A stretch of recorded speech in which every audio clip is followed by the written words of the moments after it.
The People's Republic of China is celebrating 60 years of communism. Proceedings from the Forbidden City in the heart of Beijing started with a 60-gun salute, and some 200,000 people will be taking part in the massive procession through the streets of the capital amid tight security. Now, President Hu Jintao praised the achievements of the comrades under the last 6 decades of one-party rule. And to tell us is our Beijing correspondent, Henry Morton, who joins us now live from Beijing. Henry, then tell us about these National Day celebrations. Where is it being celebrated? Indeed, what does it mean then for China?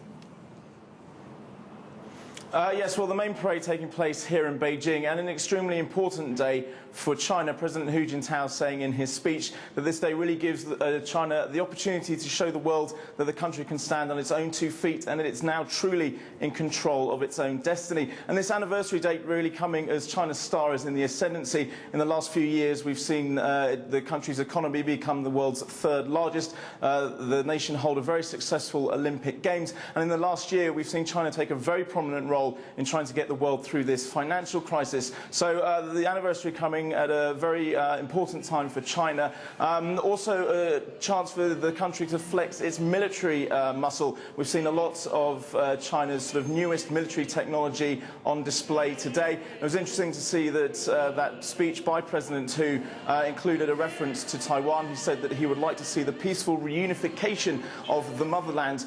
Shortly afterwards, he proceeded to inspect his crack troops and some of the country's shiniest and brightest new military hardware.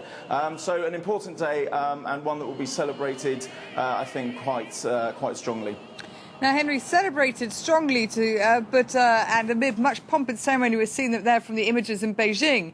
But it's amid tight security, and authorities have been telling people to stay indoors and watch on their televisions. Why? Yes, very much so. The centre of Beijing, where this parade's taking place, very much in lockdown today. Some 850,000 extra security volunteers being mustered to go out onto the streets. And really the government very scared about seeing any sort of protest that could ruin the anniversary. The global spotlight very much on Beijing today. However, the past year we've seen, of course, the past 2 years we've seen those riots in Tibet. We've also seen the unrest in Xinjiang province a couple of months ago. Beijing extremely keen not to see any repeat of that kind of protest and for these celebrations to be overshadowed. OK, Henry Morton talked to us there live from Beijing. Thank you very much for that, Henry. We'll be checking in with Henry again in just over an hour because our focus this morning is on the 60 years of communist rule in China.